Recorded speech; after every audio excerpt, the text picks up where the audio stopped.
Even today is a familiar portion, right? అందరూ చిన్నప్పటి నుండి చాలా ఎక్కువగా తెలిసిన కథ.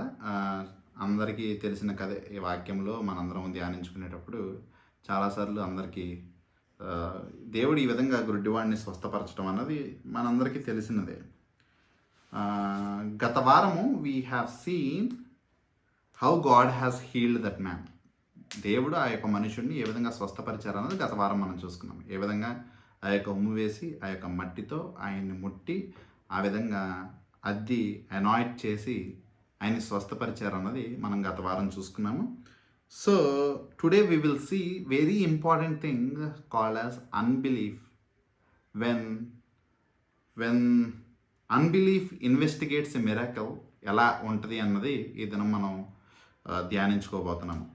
అవిశ్వాసము ఒక అద్భుత కార్యమును పరిశీలించినట్టయితే ఆ యొక్క అవిశ్వాసులు అద్భుత కార్యమును కానీ దేవుని యొక్క కార్యమును కానీ చూసిన ఎడల వాళ్ళ యొక్క స్పందన ఏ విధంగా ఉంటుంది అన్నది మనము ఈ దినము ఇక్కడున్న వాక్య భాగం బట్టి ఈ కథ బట్టి మనం ఈ దినము ధ్యానించుకుంటూ ఉంటాము.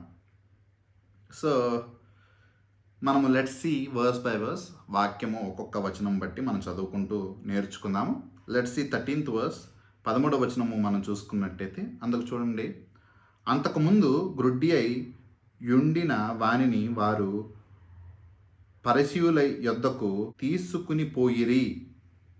సో గ్రుడ్డి వాడు ఉన్నారు కదా, ఆయన స్వస్థపడిన తర్వాత అక్కడ ఉన్న కొంతమంది అంట ఆయన్ని గ్రుడ్డివాడిని తీసుకుని వెళ్ళి పరిసయ్యుల యొద్దకు తీసుకెళ్తున్నారంట.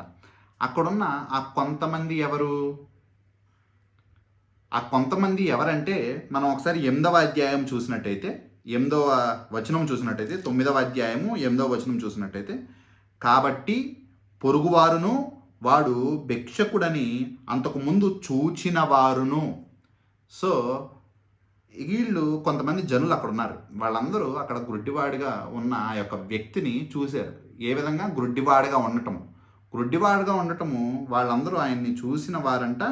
ఆ పొరుగువారు ఆయన్ని చూసిన వారు ఇప్పుడు 13వ అధ్యాయంలో 13వ వచనంలో ఆ యొక్క గ్రుడ్డివాడిని తీసుకుని ఫరిసీయుల యొద్దకు తీసుకుని వెళ్తున్నారంట. ఎందుకు ఫరిసీయుల యొద్దకు తీసుకుని వెళ్తున్నారు? మనందరికీ తెలిసిందే. ఇక్కడ జరిగింది సామాన్యమైన విషయం కాదు.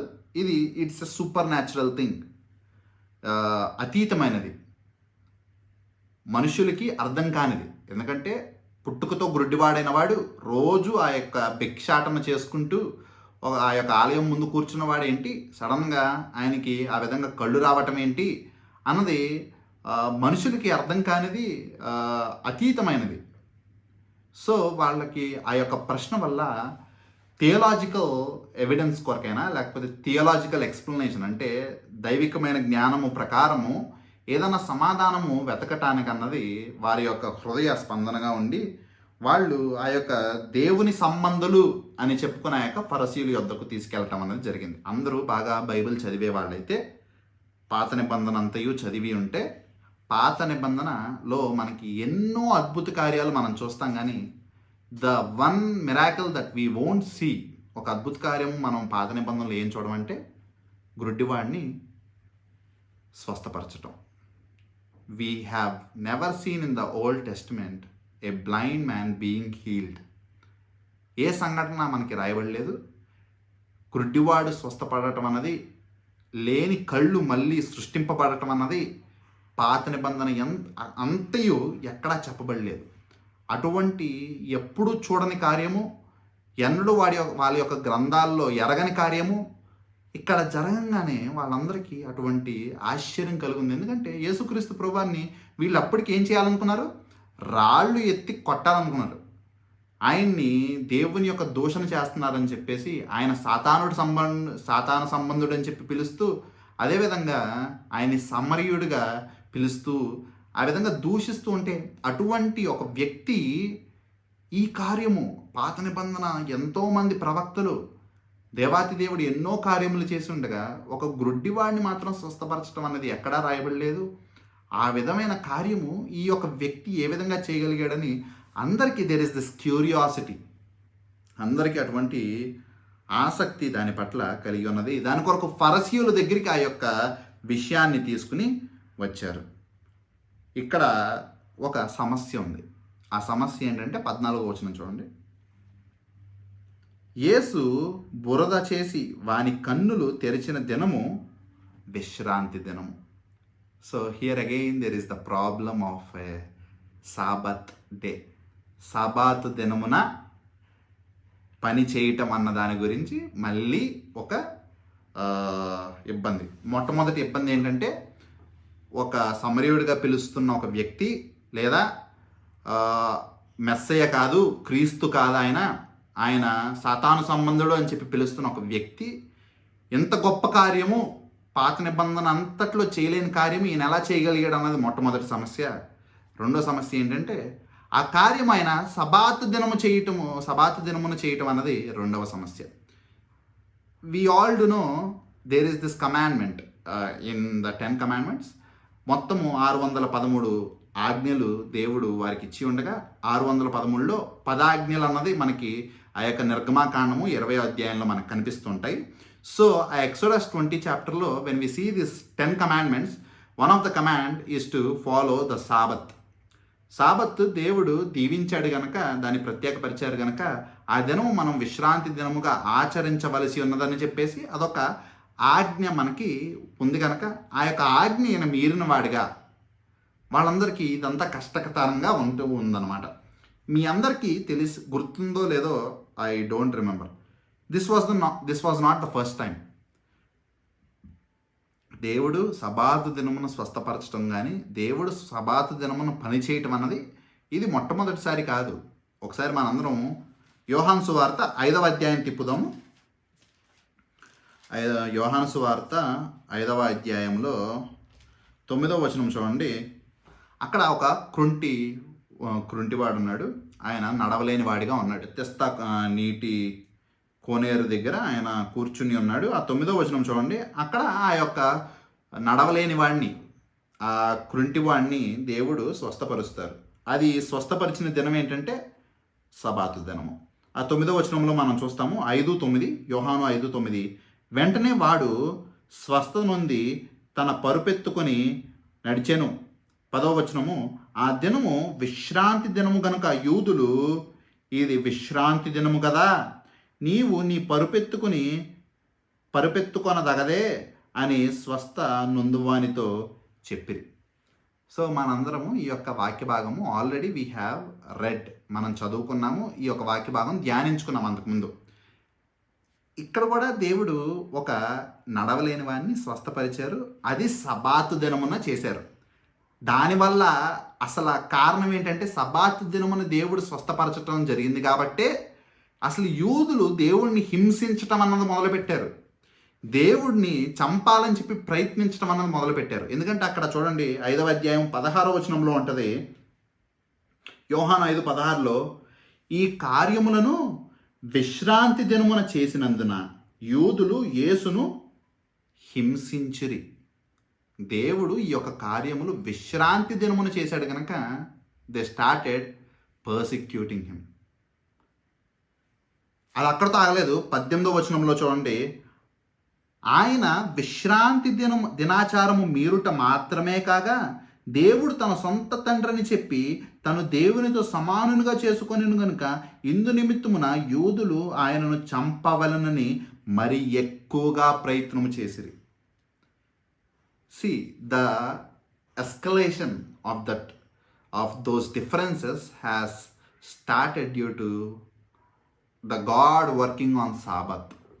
సాబాతు దినమున దేవాతి దేవుడు పని చేయటం వల్ల దేవుని హింసించటం మొదలుపెట్టారు. దానితో పాటు ఆయన్ని చంపటానికి కూడా ప్రయత్నిస్తున్నారు. అలాగే ఇక్కడ కూడా గుడ్డివాడిని ఏ దినమున స్వస్థపరిచారు? సబాతు దినమునే స్వస్థపరిచారు. ఎందుకు సబాతు దినముని దేవుడు ఎంచుకుని ఆ విధంగా దాన్ని ఏ పని చేయకూడదు, పరిశుద్ధంగా ఉంచాలి, అయినా దేవుడు ఈ విధంగా చేస్తున్నారని చెప్పి మనం చూసినట్టయితే we have a very good explanation in Mark 2. మనకి చాలా అందంగా అక్కడ దేవాతి దేవుడు మనకి చెప్తారు. మార్కు సువార్త 2వ అధ్యాయం నాతో తిప్పినట్టయితే, మార్కు సువార్త 2వ అధ్యాయము ఆఖరి 2 వచనాలు చూసుకున్నట్టయితే మార్క్స్ వార్త 2వ అధ్యాయము 27, 28 వచనం చూడండి. దేవాతి దేవుని యొక్క మాటలు, యేసుక్రీస్తు ప్రభువారి యొక్క మాటలు. మరియు విశ్రాంతి దినము మనుష్యుల కొరకే నియమింపబడిను గాని మనుష్యులు విశ్రాంతి దినము కొరకు నియమింపబడలేదు. 28వ వచనము, అందువలన మనుష్య కుమారుడు విశ్రాంతి దినమునకు ప్రభువయ్యున్నాడని వారితో చెప్పాను. విశ్రాంతి దినము మొట్టమొదటిగా ఎవరి కొరకు సృష్టింపబడింది? మనుషుల కొరకు. మనుషులు విశ్రాంతి దినం కొరకు కాదు, కానీ విశ్రాంతి దినం మనుషుల కొరకు. And is Jesus a mere man? No. First thing, Jesus is God. So ముందుగా దేవునికి ఇది వర్తించదు, because he is not a man like us. Second thing, even if he is a man, the Sabbath is made for man, but man is not made for Sabbath. దేవుడు మొట్టమొదటిగా మనుష్యుడు కాదు. రెండవది, ఆయన మనుష్యుడైనా కానీ ఆ సాబాతు మనుష్యుని కొరకు చేయబడింది, కానీ మనుష్యుడు సాబాత్ కొరకు కాదు. సో ఈ యొక్క మాటలతో వేసి ద సన్ ఆఫ్ మ్యాన్, త్రిత్వములో ఒకడైన ఆ యొక్క దేవాతి దేవుడు కుమారుడు, he's the Lord over Sabbath. Sabbath యొక్క అధిపతిగా దేవాతి దేవుడు ఉన్నాడు. And he has all the rights. ఎందుకంటే even Jesus Christ says, my father, 5వ అధ్యాయంలో, my father is working and I am also working. నా తండ్రి ప్రతిదినము పనిచేస్తూ ఉన్నారు, నేనును పని చేస్తూ ఉన్నాను. Just like my father I am. So ఆయన వల్లే నేను కూడా చేస్తూ ఉన్నాను. ఎందుకంటే imagine if God doesn't give us the wind on Sunday, sorry, Sabbath is the Saturday. So imagine God not giving us the wind on Saturdays. Imagine God not allowing sun to rise on Saturdays. Imagine God not allowing sun to set on Saturdays. Imagine God not allowing earth to rotate on Saturdays. శనివారము ఆ యొక్క పరిశుద్ధ దినమైన సబాతు దినము, ఈ యొక్క ప్రకృతి కానీ ఈ యొక్క లోకము కానీ ఒక్కసారి స్తంభించకపోతే మనుషుల యొక్క పరిస్థితి ఏ విధంగా అయ్యిద్ది అన్నది మనందరం ఒకసారి ఆలోచించుకున్నట్టయితే, ఊపిరి, ఆ గాలి ఏదైతే ఉందో అది ఆగిపోతే, దేవుడు మనకు అది ఇవ్వకపోతే ఆ యొక్క దినము ఏమైద్ది అన్నది మనం అందరం ఆలోచించుకుంటే, we won't be living even for 5 minutes of period. 5 నిమిషాలు కూడా మనం ఎవరము బ్రతకము. So our Lord is working. మన దేవుడు పని చేస్తూ ఉన్నారు. He's giving us this breath that we need. మనకు కావాల్సిన ఊపిరి మనకి ఇస్తూ ఉన్నారు. He's allowing the heart to be pumped. మన యొక్క గుండె కొట్టుకోవటానికి ఆయన అవకాశం ఇస్తూ ఉన్నారు. ఊపిరి పీల్చుకోవటానికి సబ్కాన్షియస్లీ మనము ఊపిరి పీల్చుకోవాలి అని చెప్పి ఎవరం పీల్చుకోము. Subconsciously we all are breathing, right? ఎవరు, నేను మాట్లాడాలని చెప్పి మాట్లాడుతున్నాను with my permissions, but subconsciously I'm breathing, right? ఒకవైపు మాట్లాడుతూ ఇంకోవైపు ఊపిరిని పీల్చుకోవటం అన్నది అందరిలో ఇప్పుడు జరుగుతూ ఉన్నది. Imagine if God doesn't give us that breath, if he doesn't work to give us that breath. So ఈ విధంగా ఉంటుంది. ఎందుకు వీళ్ళకి ఇబ్బంది అంటే, ఫరిసీయులకి ఎందుకు ఇబ్బంది అంటే, దేవాది దేవుడు 10 ఆజ్ఞలు ఇచ్చారు. 10 ఆజ్ఞల మీద దాన్ని కొద్దిగా విశ్లేషించి మొత్తము మనకి ధర్మశాస్త్రం చూసుకున్నట్టయితే 613 ఆజ్ఞలు ఉంటాయి, 613 laws.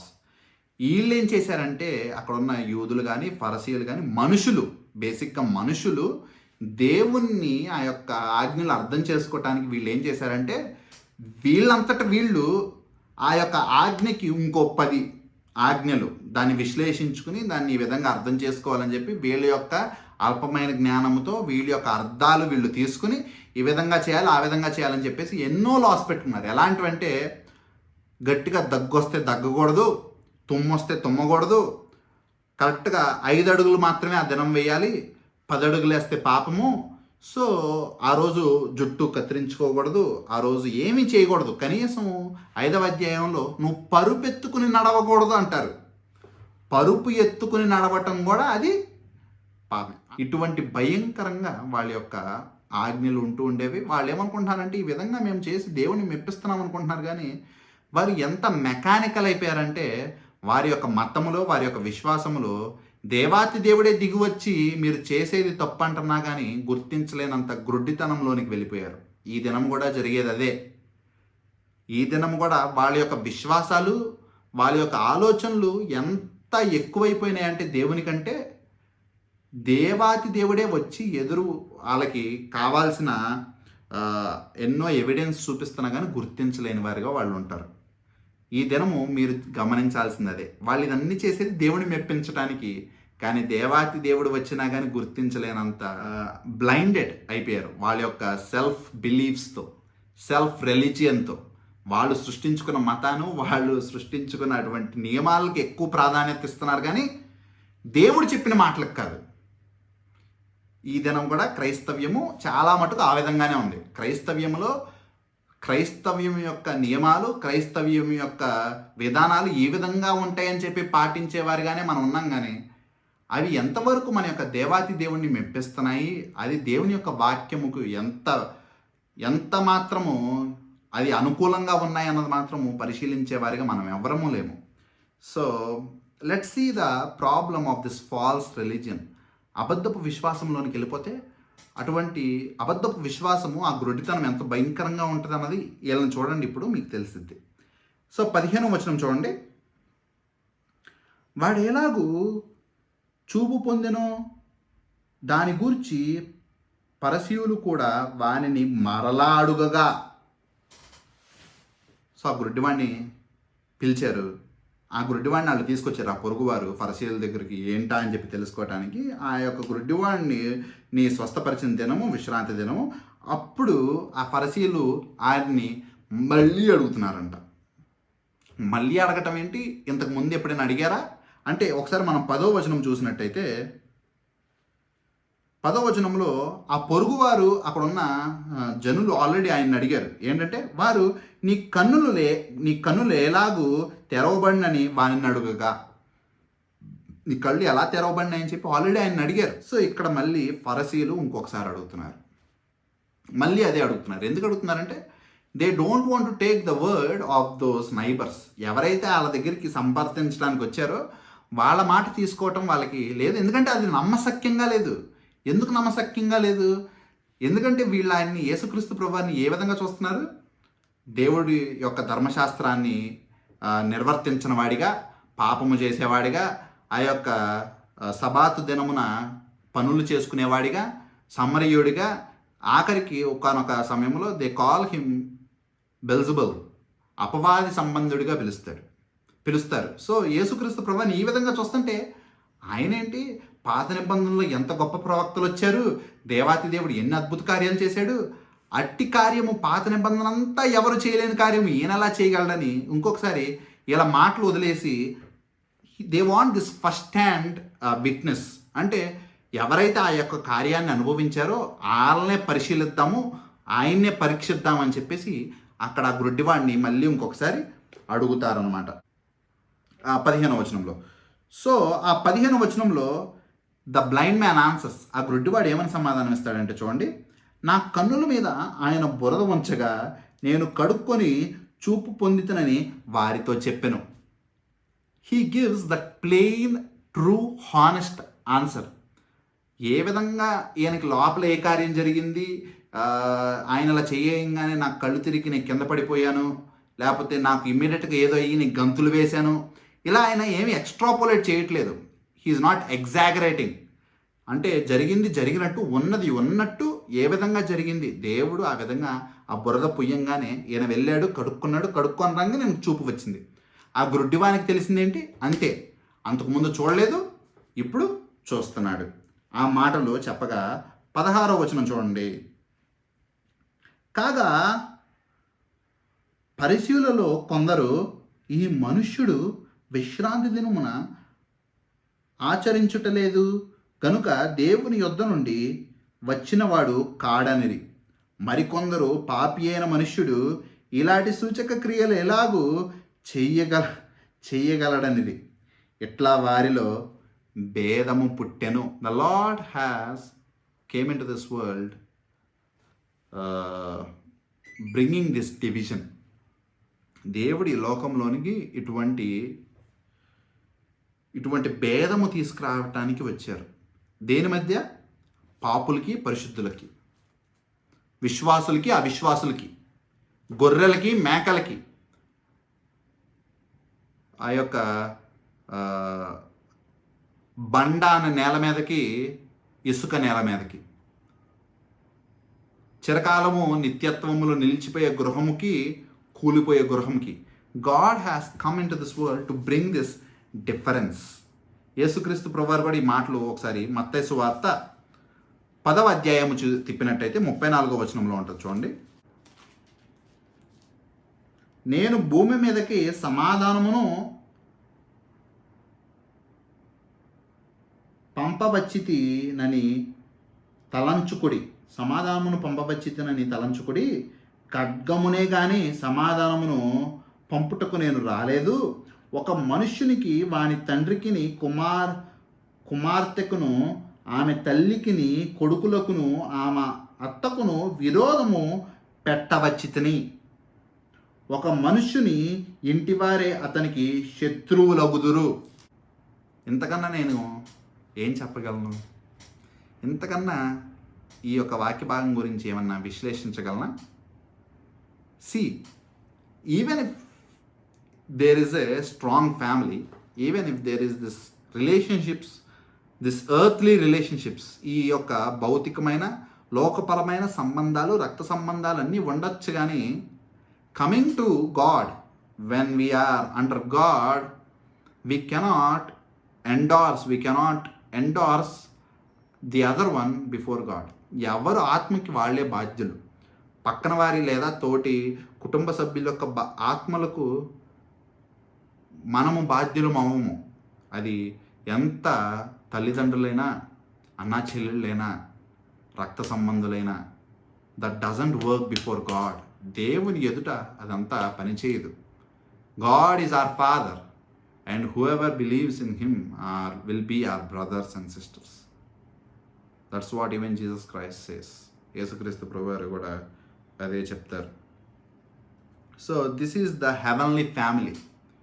సో కొన్ని మీకు ఇలా జరిగిద్దా అని ఒక ఆలోచన రావచ్చు. But if you really see in this world, నిజంగా మీరు కుటుంబాలను చూసినట్టయితే there will be this division even in families. కుటుంబాల్లో కూడా ఇటువంటి భేదం ఉంటుంది. ఎందుకంటే కొంతమంది they may believe in God and the others May oppose God. కొంతమంది దేవుణ్ణి విశ్వసించేవారిగా ఉంటే మిగిలిన వారు దేవుణ్ణి విరోధించేవారిగా ఉంటారు.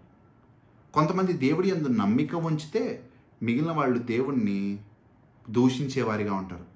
So if children are believers and their father abuses, there is this division. పిల్లలు దేవుని యొక్క రాజ్యంలోనికి వెళ్తారు, తల్లిదండ్రులు they will be left here, they will be cast out into that eternal fire.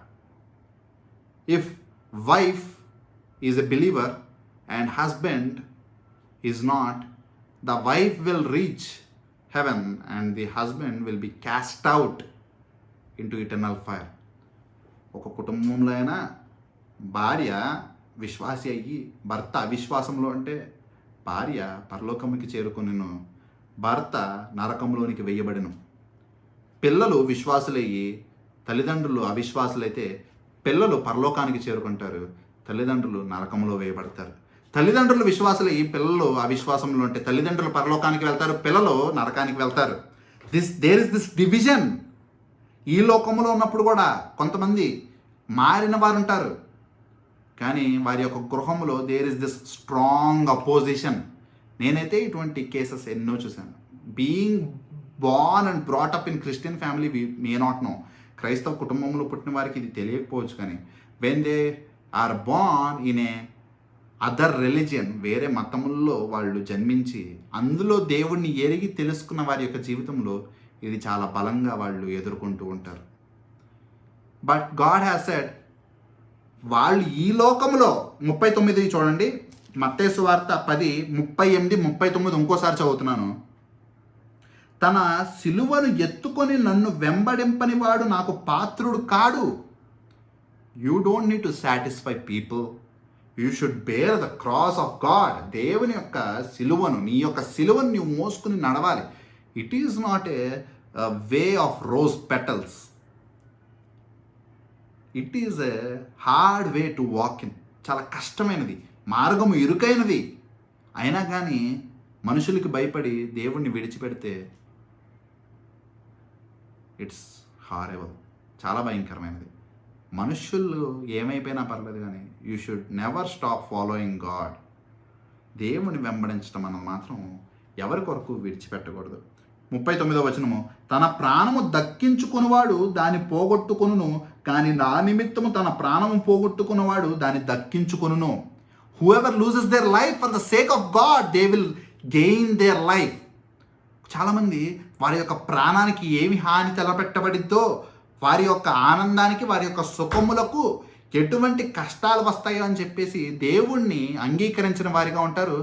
ఆ యొక్క రహస్యమైన విశ్వాసులుగా జీవిస్తూ ఉంటారు. But if you are a secret believer, if you cannot accept God, it is horrible. నువ్వు ఆయన్ని అంగీకరించకపోతే దేవుని యందు, తండ్రి యందు ఆయన నిన్ను అంగీకరించరు. ఈ లోకంలో ఈ యొక్క ప్రాణాన్ని కాపాడుకోవటానికి, ఈ యొక్క శరీరాన్ని ఆనందపరచటానికి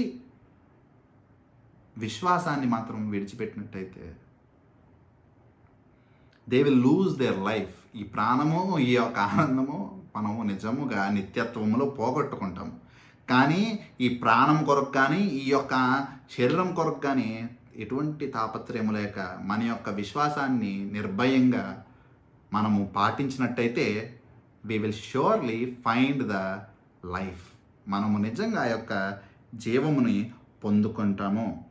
ఈ యొక్క భేదము మనకి చెప్పాను కదా, కుటుంబాల్లో కనిపిస్తుంది. ఎక్కడైనా మనకి ఇటువంటి భేదములు కనిపిస్తూ ఉంటాయి. ఇక్కడ మనకి వీళ్ళల్లో కూడా ఒక భేదం అన్నది కనిపించింది. ఇక్కడ చూడండి, నాతో పాటు ఒకసారి మీరందరూ నాతో పాటు తిప్పినట్టయితే చూడండి. ఇటువంటి భేదము ఒకసారి 7వ అధ్యాయము 43వ వచనంలో కూడా జరిగింది. యోహాను సువార్త 7:43. కాబట్టి ఆయనను గూర్చి జనములలో భేదము పుట్టెను. ఇక్కడ కూడా ఈ విధంగా దేవాతి దేవుడు వారికి బోధించంగానే ఆ మాటలు విని ఆ యొక్క జనములలో దేర్ ఇస్ దిస్ డివిజన్. కొందరేమో విశ్వసించేవారు, కొంతమంది అవిశ్వాసములు ఉండిపోయారు. ఇక్కడ 9వ అధ్యాయం యోహాను 9:16లో కూడా భేదము పుట్టెను. కొంతమంది ఏమో ఆయన పాపి అయితే ఇలాంటి కార్యములు ఏ విధంగా చేయగలడు. మరికొందరు ఏమంటున్నారంటే పరిశుద్ధ దినమును ఆచరించట్లేదు అంటున్నారు. ఇదే భేదము మళ్ళీ మనకి 10వ అధ్యాయంలో కనిపిస్తుంది. 10th చాప్టర్ 19th వర్స్ చూడండి, 19వ వచనము.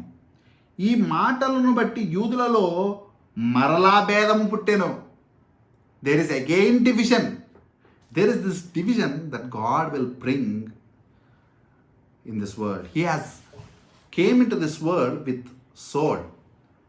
He has also came into this world to bring peace for those who believe. But to all generalized, he came into this world with a sword of judgment, dividing sheep and goat. మేకలను గొర్రెలను, విశ్వాసులను అవిశ్వాసులను, నిజమైన వారిని అబద్ధమైన వారిని వేరు చేయటానికి దేవుడి లోకంలోనికి వచ్చి ఉన్నారు. 17వ వచనం చదువుకుందాము. యోహాను 9:17. కాబట్టి వారు మరలా ఆ గ్రుడ్డివానితో, అతడు నీ కన్నులు తెరిచినందున నీవు అతని గూర్చి ఏమనుకొనుచున్నావని ఆయనను అడుగగా వాడు, ఆయన ఒక ప్రవక్త అనెను. సో వాళ్ళు మళ్ళీ ఆయన అడిగారు, సో నీకు ఈ కన్నులు తెరిచారు కదా, నువ్వేమనుకుంటున్నావు ఆయన గురించి అంటే, ఈ యొక్క గుడ్డివానికి తెలిసిన ఆ యొక్క జ్ఞానంలో ఆయన దేవుని యొక్క సంబంధుడు, ఆయన దేవుని కార్యములు చేయువాడని చెప్పి గుర్తించి, he may not know he is the son of God, దేవుని యొక్క కుమారుడు అని చెప్పి గుర్తించలేకపోయాడు. కానీ ఆ సమయంలో దైవజనుడని మాత్రము గుర్తించాడు. ప్రవక్త అని చెప్పి దేవుని యొక్క నోటి బోర, దేవుని పంపిన వాడు అని చెప్పి గుర్తించగలిగాడు. 18వ వచనము, వాడు గుడ్డివాడయుండి చూపు పొందెనని యూదులు నమ్మక చూపు పొందిన వాని తల్లిదండ్రులను పిలిపించి. So this is the unbelief.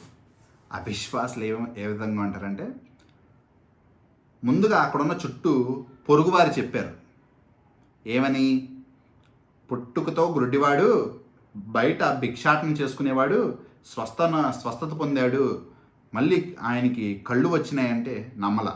ఆ గుడ్డివాడిని తీసుకురండి, మేము పరిశీలిస్తాం.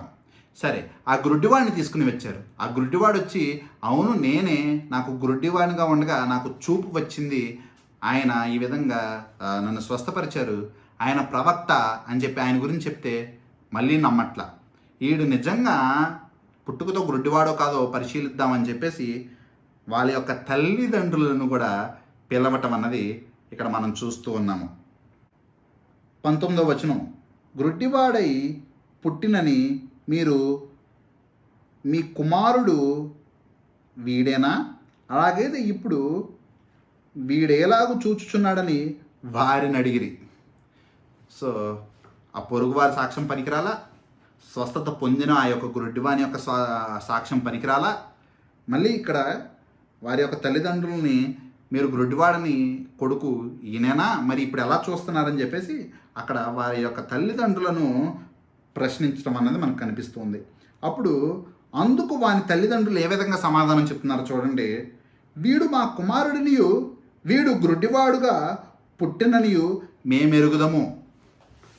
ఏ very good testimony, a good testimony saying. సాక్ష్యం పలికారు. ఇక్కడ వరకు వారి యొక్క సాక్ష్యము నిజము. This is good. They are being truthful. సత్యము చెప్పారు. ఏంటి? పుట్టుకతో గుడ్డివాడు, ఇది మాకు తెలుసు. పుట్టుకతో గుడ్డివాడు, ఇది మేము ఎరుగుదము. మా కుమారుడే, మా పిల్లవాడే పుట్టుకతో గుడ్డివాడు. అక్కడ వరకైతే వీళ్ళు చెప్తున్నారు. కానీ ఏ విధంగా వీడు చూడగలుగుతున్నాడని చెప్పి అడిగిన ప్రశ్నకి వీళ్ళు ఏం సమాధానం చెప్తారు చూడండి. 21వ వచనం, ఇప్పుడు వీడేలాగు చూచుచున్నాడో ఎరుగము, ఎవడు వీడి కన్నులు తెరిచెనో అదియు మేము ఎరుగము. వీడు వయస్సు వచ్చినవాడు, వీరినే అడుగుడి, తన సంగతి తానే చెప్పుకోనగలడని వారితో అనిరి. వానికి ఎలాగొచ్చినాయో, ఆ కళ్ళు ఎలా వచ్చినాయో మాకు తెలీదు, ఎవరు ఆయన్ని స్వస్థపరిచారో మాకు తెలీదు, ఆయనకి వయసు వచ్చింది కాబట్టి ఆయనే అడిగి తెలుసుకోండి అని చెప్పేసి అంటున్నారు. సో ఇక్కడ వీళ్ళు చెప్పే మాటలు అబద్ధము. మా కొడుకే పుట్టుకతో గుడ్డివాడని చెప్పటము నిజము, దాని తర్వాత ఎలా కళ్ళు వచ్చినాయి, ఎవరు స్వస్థపరిచారు అన్నది మాకు తెలియదు అనటం మాత్రం అబద్ధము. ఎందుకు అబద్ధము? ఒకసారి 22వ వచనం చూడండి. 22వ వచనంలో ఉంటుంది, వాని తల్లిదండ్రులు యూదులకు భయపడి అలాగు చెప్పిరి. ఎందుకనినా ఆయన క్రీస్తు అని ఎవరైనాను ఒప్పుకొనిన ఎడల వానిని సమాజ మందిరములో నుండి వెలివేత్తుమని యూదులు అంతకు మునుపు నిర్ణయించుకొని యుండిరి. సో వాళ్ళు ఆ రెండో మాటలు ఎందుకు చెప్తున్నారు? వాళ్ళు రెండో మాటలు ఏమని చెప్తున్నారు? ఒక అబద్ధం చెప్తున్నారు. ఎలా స్వస్థపడ్డాడో, ఏ విధంగా అయ్యారో మాకు తెలియదు. ఎందుకు ఆ విధంగా చెప్తున్నారంట?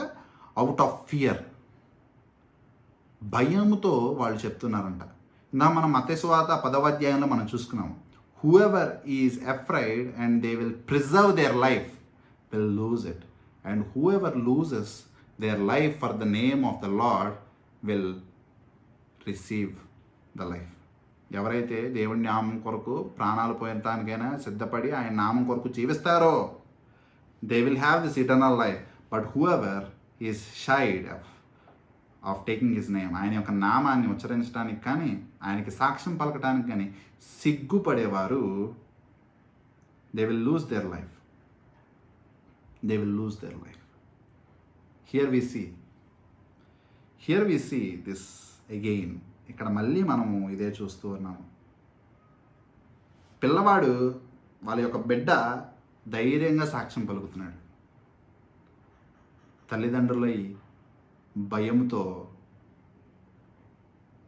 సాక్ష్యం పలకలేకపోతున్నారు, ఒప్పుకోలేకపోతున్నారు. Eventually what will happen? పిల్లవాడు, గుడ్డివాడు సాక్ష్యం పలికి he will be saved, he will be in the presence of God. దేవుని యొక్క సన్నిధిలో ఉంటాడు. దేవుణ్ణి ఒప్పుకోలేక దేవుణ్ణి ఆ విధంగా అబద్ధమాడి అంగీకరించలేని వారిగా, సిగ్గుపడేవారిగా వీళ్ళుండి where will they go? They will go into that eternal fire. ఆయన నిత్య నరకాగ్నిలోనికి వెళ్ళిపోతారు. వీళ్ళు చేసిన పెద్ద తప్పు. వీరికి దేవుడి కొరకు సాక్ష్యం పలికే అవకాశం వచ్చింది. ఆ అవకాశాన్ని వీళ్ళు చేజిక్కించుకోకుండా తన యొక్క పిల్లవాడి మీద తోసేసి వీళ్ళు చేశారు చాలా పెద్ద తప్పు. మనకి దేవుని యొక్క సాక్ష్యంగా జీవించడానికి అవకాశం వస్తే we should make use of that. మనం ఆ యొక్క అవకాశాన్ని ఉపయోగించుకోవాలి. But once we push it over to our children, మన యొక్క పిల్లలకు కానీ తోటివారికి కానీ ఆ యొక్క అవకాశం ఇస్తే, they will claim the opportunity to be the witness of God. దేవుని సాక్ష్యముగా జీవించడానికి వాళ్ళ అవకాశము చేజిక్కించుకుంటారు. But if we lose it, we are not the witnesses of God. మనం ఆ యొక్క అవకాశాన్ని విడిచిపెడితే మనము దేవుని యొక్క సాక్షులము కాదు. వారు ఎవరైతే అవకాశం తీసుకున్నారో వాళ్ళు దేవుని యొక్క సాక్ష్యముగా ఉంటారు. వాళ్ళు దేవుని యొక్క సన్నిధిలో చేరుకుంటారు. వీళ్ళు దేవుని యొక్క సన్నిధి నుండి విడవబడిన వారుగా ఉంటారు. ఒకసారి ఈ మాటలు మనందరం చదువుకుందాము. నాతో పాటు జాగ్రత్తగా ఈ యొక్క మత్తయి సువార్త 10 తిప్పండి. మత్తయి సువార్త 10, మత్తయి సువార్త 10:32. జాగ్రత్తగా చదువుతున్నాను వినండి.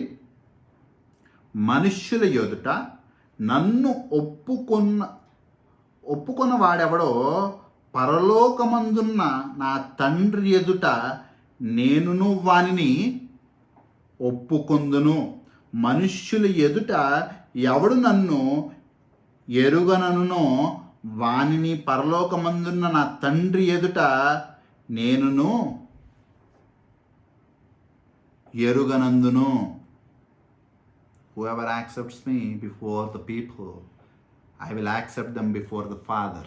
And whoever rejects me before the people, I will reject them before the Father. ఎంతమంది మనలో we are ashamed to stand for the name of the Lord. దేవుని యొక్క నామం కొరకు నిలబడటానికి, ఆయన యొక్క నామం కొరకు జీవించటానికి ఎంతమంది సిగ్గుపడే వారిగా ఉన్నాము. We are good enough to say we are Christians. మేము క్రైస్తవులము అని చెప్పి చెప్పటానికి మనకి ధైర్యం ఉంటుంది. కానీ after that to stand for the truth, సత్యం కొరకు మనం నిలబడటానికి we do not have that strength. ఆ శక్తి మనకి లేదు, ఆ బలం మనకి లేదు. సత్యము మనకి తెలిసినను గ్రుడ్డివారిగా సత్యాన్ని మరుగుపరిచి అవతల వారి కొరకు మనం భయపడేవారిగా ఎంతమంది జీవిస్తున్నాం. మనం పనిచేసే పనిలో అయినా కావచ్చు, మనతో కలిసి ఉండే మనుషుల దగ్గరైనా కావచ్చు. If we cannot acknowledge God, దేవుని మనం ఇక్కడే మనుషుల మధ్య ఎదుట పని చేయకపోతే, ఈవెన్ ఫర్ దట్ సేక్ ఎంతమంది దేవుడి పని చేయడానికి సిగ్గుపడేవారిగా ఉంటారు. థింకింగ్ దట్ దేవుడి పని చేస్తున్నామంటే మనుషులు వేరే వాళ్ళు ఎవరైనా ఏమైనా అనుకుంటారేమో అని ఎంతమంది దేవుడి పని చేయటం మానేస్తూ ఉన్నారు. అవతల వాళ్ళు ఏమైనా అనుకుంటారా అని ఎంతమంది దేవునికి సాక్ష్యంగా జీవించలేకుండా ఉంటున్నారు. వారి కొరకు ఇక్కడ చెప్పబడుతున్న మాటలు చాలా బలమైన మాటలు. అక్కడే అదే అధ్యాయంలో 38-39లో ఉంటుంది. తన ప్రాణము దక్కించు కొనువాడు దాన్ని పోగొట్టుకును, కానీ నా నిమిత్తము తన ప్రాణము పోగొట్టుకునివాడు దాన్ని దక్కించుకొనును. తన సిలువను ఎత్తుకొని నన్ను వెంబడింపని వాడు నాకు పాత్రుడు కాడు.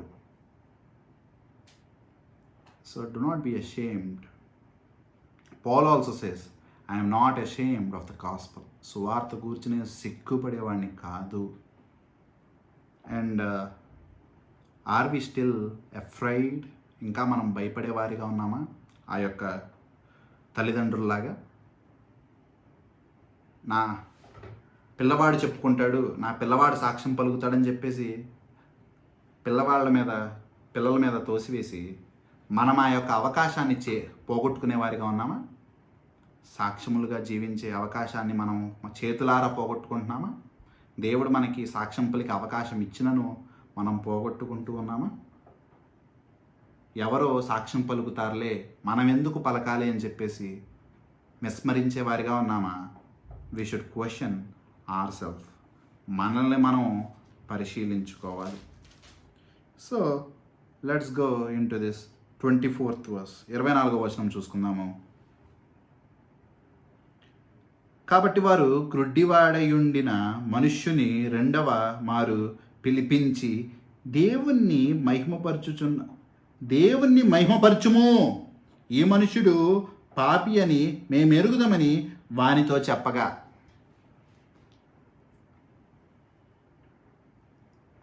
వన్ క్యారెక్టరిస్టిక్ ఆఫ్ అన్బిలీఫ్, అవిశ్వాసంలో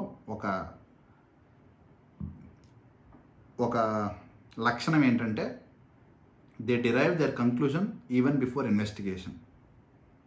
అంటే వాళ్ళ యొక్క తీర్పు ఏంటి అన్నది వాళ్ళు ముందుగా తీర్పు తీర్చుకుని తర్వాత దాన్ని పరిశీలించేవారిగా ఉంటారు. ఎవరైనా పరిశీలించిన తర్వాత ఒక నిర్ణయాన్ని తీసుకోవాలి, కానీ వీళ్ళ యొక్క హృదయాన్ని ముందుగా నిర్ణయించుకుని పరిశీలిస్తారు. అది మూర్ఖమైనది. ఇక్కడ వీళ్ళు కూడా అదే చేస్తున్నారు. వాళ్ళు నిర్ణయించేసుకున్నారు, దేవుడు తిరస్కరించేశారు. పరిశీలించాలన్న హృదయం వారికి లేదు. నిర్ణయించుకున్న తర్వాత పరిశీలిస్తున్నారు, కానీ వీళ్ళు ముందు పరిశీలించి నిర్ణయించుకోవాలి కదా. సో ఇక్కడ 24వ వచనంలో వాళ్ళు మళ్ళీ పిలుస్తున్నారు. పిలిచి అక్కడ ఒక మాట వాడుతున్నారు, గమనించండి. అక్కడ ఒక మాట వాడుతున్నారు. వాళ్ళు ఏమని వాడుతున్నారంటే దేవుణ్ణి మహిమపరచుము. ఈ మాట యొక్క అర్థం ఏంటో తెలుసా? Why are they using glorify God, give glory to God. దేవుని మహిమపరచుము అని ఒక మాట ఎందుకు వాడుతున్నారంటే, మీ అందరికీ గుర్తున్నట్టయితే యెహోషువ 7వ అధ్యాయంలో 19వ వచనంలో కూడా ఇదే మాటలు వాడబడి ఉంటాయి అక్కడ.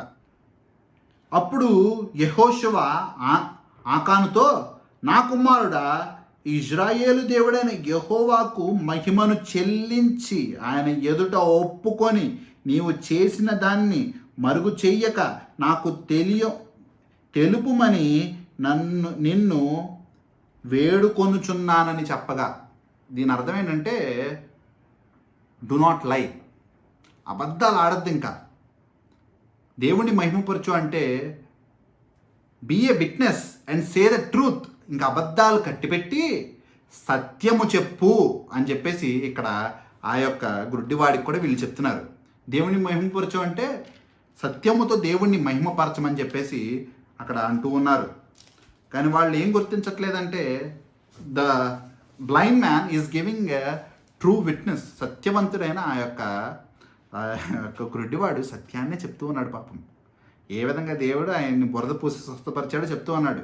ఆ విధంగా స్వస్థపరచగలిగాడంటే ఈయన గుడ్డివాడు అని చెప్పి ఆయనకి తెలిసింది కనుక, గుడ్డివాడు పుట్టుకతో ఎవరు స్వస్థపరచలేకపోయారు, అసలు పాత నిబంధన అంతా ఎవరు స్వస్థపరచలేకపోయారు, అటువంటి ఎవరు చేయలేని కార్యం ఒక వ్యక్తి చేయగలిగాడంటే ఖచ్చితంగా ఆయన దైవజనుడు, కళ్ళు తెరుచుకున్నాయని చెప్పేసి ఆయన గుర్తించి సాక్ష్యం పలుకుతున్నాడు. వీళ్ళు దాన్ని ఆకానుని అన్నట్టు నువ్వు ఇంకా అబద్ధములు ఆడమాకు, సత్యము చెప్పు అని చెప్పేసి అడుగుతూ ఉన్నారు. This is the unbelief. అవిశ్వాసం ఏం చేసిద్దంటే కళ్ళ ముందు సాక్ష్యం పలికే గుడ్డివాడున్నా, ఆ యొక్క గుడ్డివాడిని చూసిన ఆ యొక్క పొరుగువారున్నా వీళ్ళు మాత్రం ఇంకా నమ్మలేని వారిగానే ఉంటారు. ఒక వ్యక్తికి చూపొచ్చి మారితే ఆ వ్యక్తిని చూసిన ఎందరో ఎలా మారాడని చెప్పి ఆశ్చర్యపడుతుంటే ఇంకా మనము చూస్తూ ఉండి కూడా ఇంకా ఎలా మారుంటాడని చెప్పి పరిశీలించే వారిగానే ఉండిపోతారు ఆ విశ్వాసంలో ఉన్నవారు. మళ్ళీ 25వ వచనంలో చెప్తాడు, గుడ్డివాడు మూడోసారి సాక్ష్యం పలుకుతాడు. ఆయన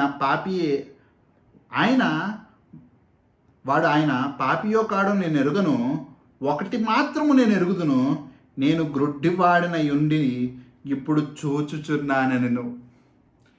సో వీళ్ళు ఏమంటున్నారంటే ఇప్పటికైనా నిజం చెప్పు, దేవుణ్ణి మహిమపరచు, ఆయన పాపని మాకు తెలుసు, ఆయన చేయలేడు, so they are investigating after making their decision. వారి యొక్క నిర్ణయం తీసేసుకుని అప్పుడు పరిశీలిస్తున్నారు. So before investigating they should after investigating they should take a decision, right? పరిశీలించిన తర్వాత వాళ్ళు నిర్ణయం తీసుకోవాలి. నిర్ణయించిన తర్వాత పరిశీలించడం యొక్క ప్రయోజనం లేదు. ఎక్కడ కూడా జరుగుతున్నది అదే. సో అప్పుడు ఆ గుడ్డివాడు చెప్తున్నాడు, ఆయన్ని మీరు పాపి అంటున్నారు, ఆయన పాపియో కాడో నాకైతే తెలీదు. నాకు తెలిసినంత వరకు నేను ఒకప్పుడు గుడ్డివాడిని, ఇప్పుడు చూచుచున్నాను. ఇక్కడ క్రైస్తవులు, దేవుడి విశ్వాసులు ఎంతమంది ఇదే చెప్పగలము? ఎలా మారేమో మాకు తెలీదు. ఒకప్పుడు ఘోర పాపిని ఇప్పుడు దేవుడు అటువంటి గొప్ప మారు మనసు కలుగజేశాడు. ఒకప్పుడు చెడు ఆలోచనలతో నిండి ఉన్నవాడిని ఇప్పుడు పరిశుద్ధమైన హృదయాన్ని దయచేశాడు. ఈ విధంగా ఎంతమంది చెప్పగలము? ఒకవైపు లోకం వైపు పరిగెడుతున్న వాడిని ఇప్పుడు దేవుడిని హత్తుకోవాలని చెప్పి హృదయం కలిగినది. That's it. ఇక్కడ కూడా అదే మాటలు చెప్తున్నాడు. ఎలాగో నాకు తెలీదు, ఆయన పాపో ఎవరో నాకు తెలీదు, ఆయన ప్రవక్త అని అనుకుంటున్నా, దైవజనుడు అని అనుకుంటున్నా, మీరు పాప అంటే ఇదంతా నాకు తెలీదు. నాకు కళ్ళు అయితే కనబడలేదు, పుట్టుకతో గుడ్డివాడిగా ఉన్నాను, ఇప్పుడైతే నేను చూచుచున్నాను. అప్పుడు 26వ మాట, అందుకు వారు, ఆయన నీకేమి చేశాను, నీ కన్నులు ఎలాగ తెరిచినని మరలా వారిని అడుగగా. Hardness of their heart, they were hardened in their heart. వారి యొక్క హృదయము ఆ యొక్క కఠినముతో నిండిపోయింది. వాళ్ళు ఒప్పుకోలేకపోతున్నారు సత్యాన్ని. ఎందుకంటే వాళ్ళ యొక్క హృదయము ఒక విషయాన్ని నిర్ణయించేసుకుంది. వాళ్ళు హృదయాన్ని మార్చుకోవాలనుకోవట్లేదు. వాళ్ళ యొక్క ఆలోచనలు అల్పమైనవి, వాళ్ళకు జ్ఞానము లేదు, మేము అల్పులము, వెనికిడి గల హృదయము మేము ఉంచుతాము, మేము చిన్నపిల్లల వంటి విశ్వాసంతో దేవుని యొక్క సన్నిధికి వస్తాము అన్న హృదయం వారికి లేదు. వాళ్ళ యొక్క హృదయంలో వాళ్ళు గర్వించి, వాళ్ళు ఏదో సర్వజ్ఞానంలాగా భావించి, వాళ్ళకే సమస్తము తెలిసిన విధంగా ఆయన పాపి అన్నదాన్ని పట్టుకుని వీళ్ళని పరీక్షిస్తున్నారు. కానీ వీళ్ళు స్వచ్ఛందంగా హృదయపూర్వకంగా పరిశీలించినట్టయితే వాళ్ళు ఆ యొక్క విషయాన్ని ఒప్పుకోవటం పెద్ద పనేం కాదు. ఎందుకంటే బయట ఎందరో ఆయన గుడ్డివాడిగా చూసిన వాళ్ళు, వీళ్ళు ఎన్నోసార్లు చూసి ఉండి ఒప్పుకోవటానికి వారికి ఏం కష్టంగా ఉంది? ఈగో, ఆ యొక్క హృదయము కఠినత్వము, గర్వము, తగ్గించుకోలేని తత్వము, మేము తప్పు చేశామని ఒప్పుకోలేకపోవటము, మా ఆలోచనలు తప్పుడువి, మేము తప్పుగా ఆలోచించామని చెప్పి ఒప్పుకోలేకపోవటము వారికి ఇటువంటి కష్టాన్ని తీసుకుని వచ్చి ఉన్నవి. ఆ కష్టంలో ఉన్నారు. ఒక్క చిన్న సైన్ ఆఫ్ ఒబీడియన్స్. నిజమే, గుడ్డివాడు యేసుక్రీస్తు ప్రభువారు మార్చారంటే ఆయన నిజంగా దేవుని యొక్క సంబంధుడు అని చెప్పి వాళ్ళు అనుకున్నట్టయితే ఇంత కష్టం ఉండేది కాదు. నీకేమిచ్చాడు అని చెప్పేసి ఆ విధంగా అడుగుతూ ఉండేవారిగా వీళ్ళు ఉన్నారు. అప్పుడు ఈ గుడ్డివాని యొక్క మాటలు చూడండి. 27వ వచనంలో, వాడు ఇందాక మీతో చెప్పి తిని గాని మీరు వినకపోతిరి, మీరెందుకు మరలా వినగోరుచున్నారు? మీరును ఆయన శిష్యులగుటకు కోరుచున్నారా ఏమి అని వారితో నేను. ఇది 3వసారి ఆయన సాక్ష్యం పలుకుతుంది. మొట్టమొదటిసారి సాక్ష్యం పలికాడు, జనులు ఎవరు వినలేదు, మళ్ళీ తీసుకొచ్చి ఈయన ముందు సాక్ష్యం పలికిచ్చారు. అప్పుడు ఫరిసీయుల ముందు తీసుకొచ్చి సాక్ష్యం పలికిచ్చారు, అప్పుడు వినలేదు. ఫరిసీయుల మీద తర్వాత తల్లిదండ్రులు అబద్ధమాడి వాళ్ళు సాక్ష్యం పలికే అవకాశాన్ని పోగొట్టుకుని మళ్ళీ ఈ యొక్క గుడ్డివాడికి ఇస్తే మళ్ళీ గుడ్డివాడు సాక్ష్యం పలికాడు, అప్పుడు వినట్లేదు. మళ్ళీ అడుగుతున్నారు, ఎలా చేశాడని. అప్పుడు ఏనంటారు, ఎన్నిసార్లు చెప్పాను మీకు అర్థం కావట్లేదు ఏంటి, మీరు కూడా ఆయన శిష్యులు అవ్వాలని చెప్పి కోరుకుంటున్నారా అని. He has the sarcastic dialogue, ఒక వెటకారపు మాట అంటారు. ఇక్కడ వెటకారము ఎందుకు వచ్చిందంటే ఆ గుడ్డివాడికి ఉన్న ధైర్యము బట్టి, ఆ గుడ్డివాడికి ఉన్న దేవుడి పట్ల విశ్వాసం బట్టి ఆ వెటకారం చేయగలిగాడు. అక్కడ అవతల వాళ్ళు ఎవరు? అధికారులు, వాళ్ళు ఏమన్నా చేయగలరు, చేశారు కూడా. 34వ వచనంలో వాడిని బూతులాడి గల్లా పట్టుకుని బయటికి ఇసిరేశారు, క్యాస్టెడ్ అవుట్, తోసివేశారు, ఇంకా అర్హత లేని వాడిగా చేశారు. ఇంకా మళ్ళీ ఆ యొక్క సమాజ మందిరంలోకి రాలేడు. సమాజ మందిరం అంటే ఇప్పుడు మనకి చర్చెస్ లాగా, చర్చికి రానివ్వకపోవటం అంటే ఎంత భయంకరమైనది. సో అక్కడ సమాజ మందిరము ఒకటే ఉంది, సమాజ మందిరము. ఆ సమాజ మందిరానికి రానివ్వకపోతే వాళ్ళకి ఎంత కష్టమో, ఆ కుటుంబానికి ఎంత పరువు నష్టమో. సో అక్కడ తల్లిదండ్రులు అయితే వాళ్ళ కొరకు భయపడి వాళ్ళైతే కామైపోయారు. కానీ వీని యొక్క విశ్వాసము మౌనముగా ఉండనివ్వట్ల. వీని యొక్క విశ్వాసము సాక్ష్యం పలకకుండా ఉండనివ్వట్ల. ఎంత ధైర్యంగా చెప్తున్నాడు. ఎదుటి వాళ్ళు ఏం చేస్తారన్న భయం పోయింది. అది నిజమైన విశ్వాసం. నిజంగా విశ్వసిస్తే ఈ విధంగా ఉంటాం. అవతల వాళ్ళు తప్పు, మనము దేనికైనా సాక్ష్యం పలికిస్తున్నట్టే అది నిజమైతే మనకి ఆ ధైర్యమే వేరు. తిని యొక్క విశ్వాసం కొరకు వారి మీద కూడా అటువంటి వెటకారపు మాటలు వేసేవాడిగా ఉన్నాడు. Because of his belief, strong belief on God. ఇంకా భయం పోయింది ఆయనకి.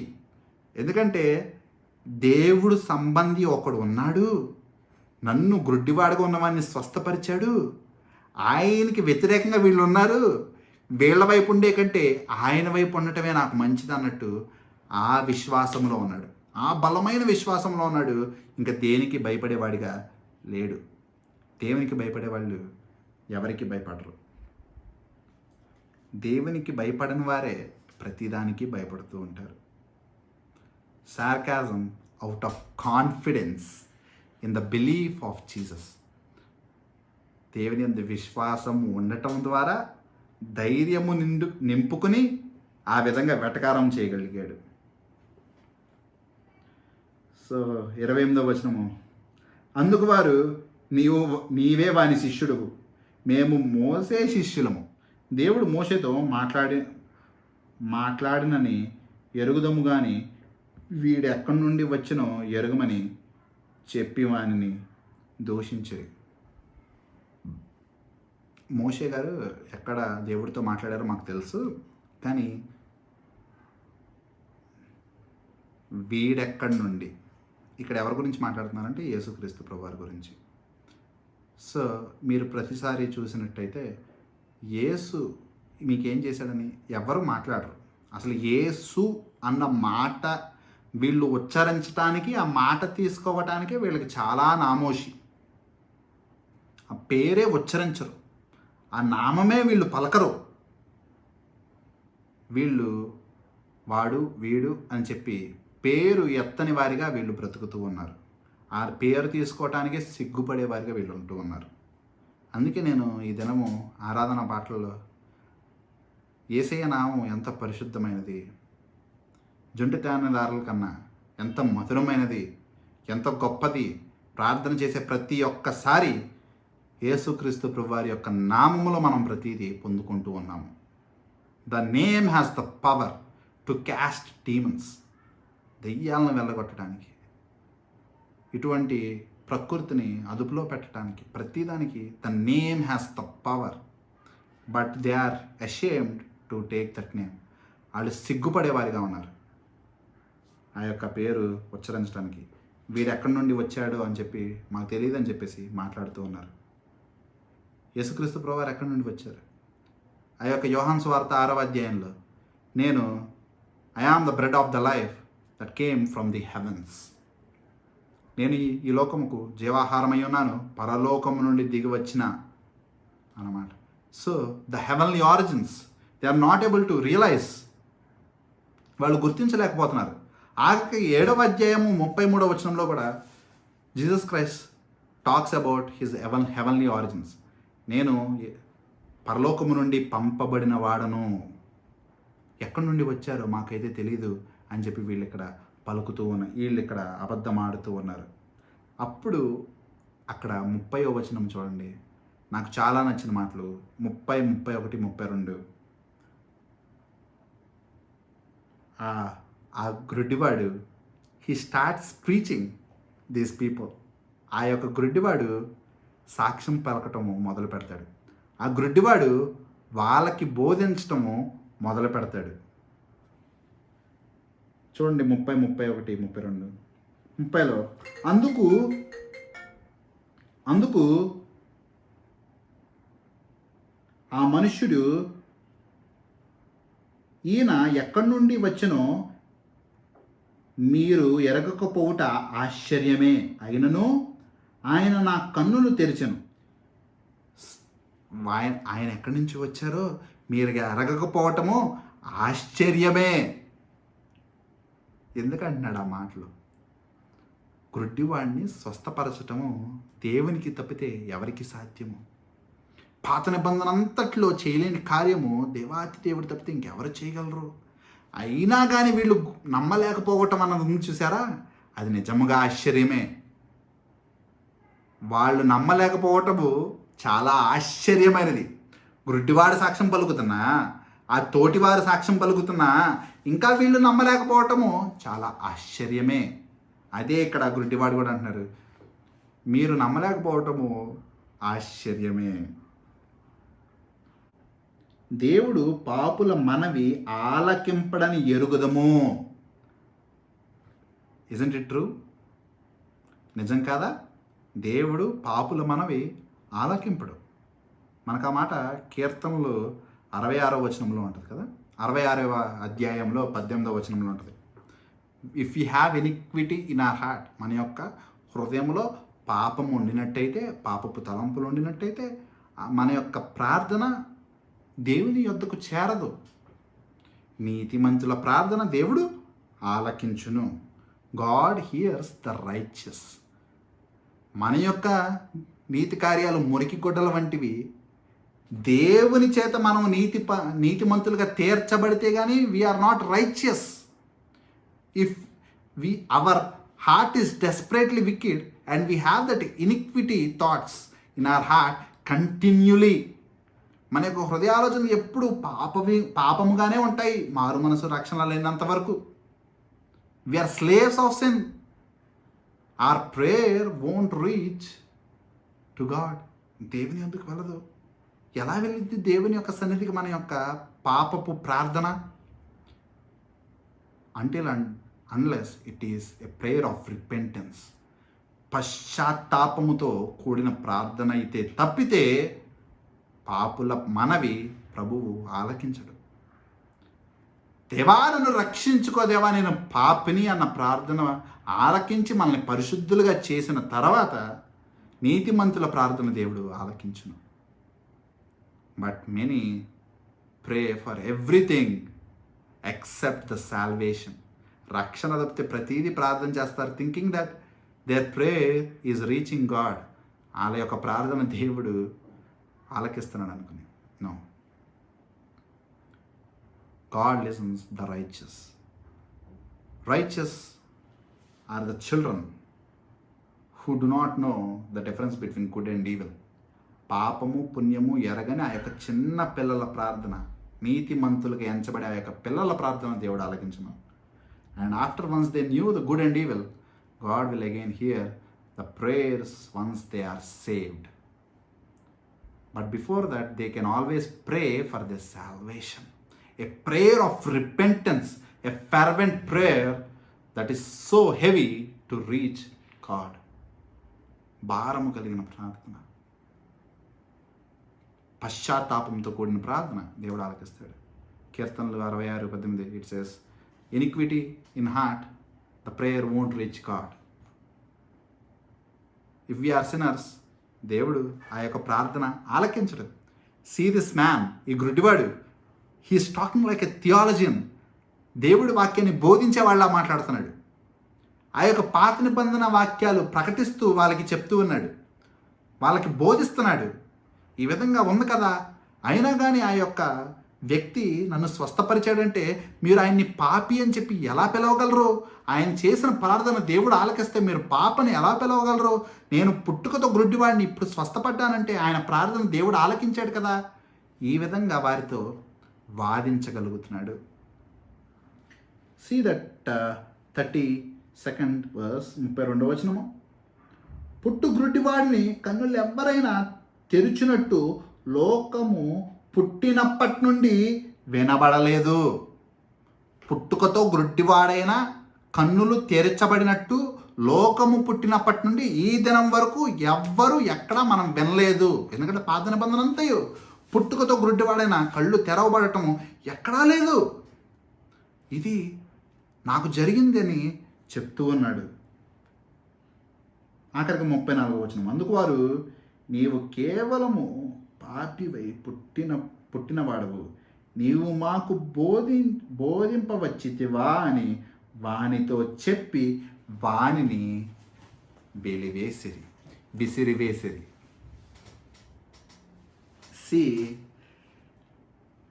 the result of unbelief. గ్రుడ్డిగా ఇంటెన్షనల్ విల్ఫుల్ రిజెక్షన్ అంటే నిశ్చయించుకుని తిరస్కరించాలని చెప్పి ముందుగా నిశ్చయించుకున్నట్టయితే ఎవరు మాత్రం ఏం చేయగలరు? దెర్ ఇస్ దిస్ ఒక సామెత ఉంది కదా, నిద్రపోయేవాడిని లేపచ్చు, నిద్రపోతున్నట్టు నటించేవాడిని లేపచ్చా? లేపలేం.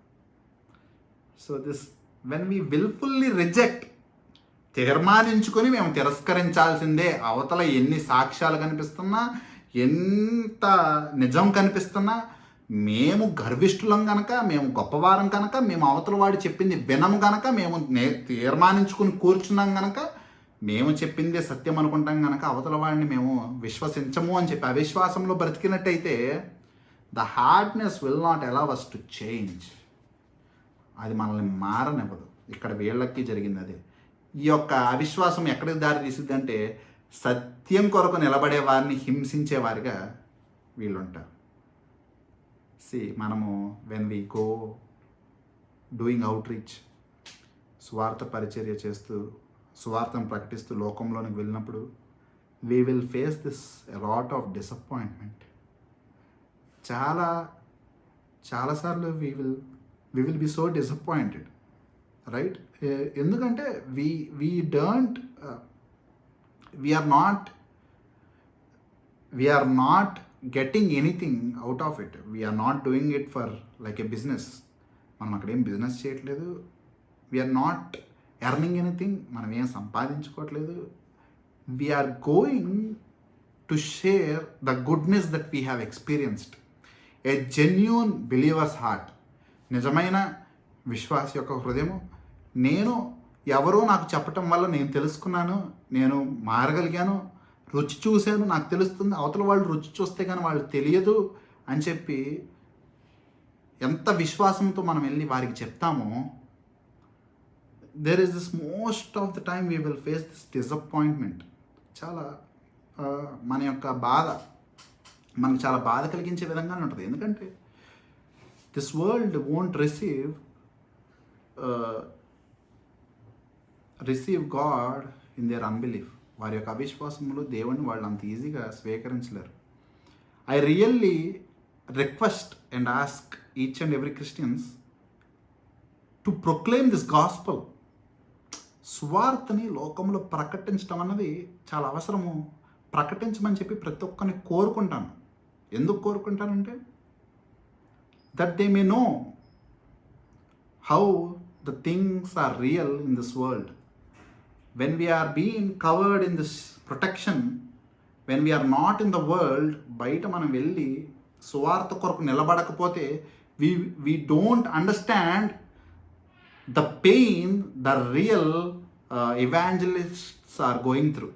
మనకు అర్థం కాదు నిజంగా సువార్తని ప్రకటించే వారి యొక్క బాధ ఎంత భయంకరంగా ఉంటుంది అన్నది. And God for that reason asked us to take up the cross every day. But we are so afraid to take up that cross.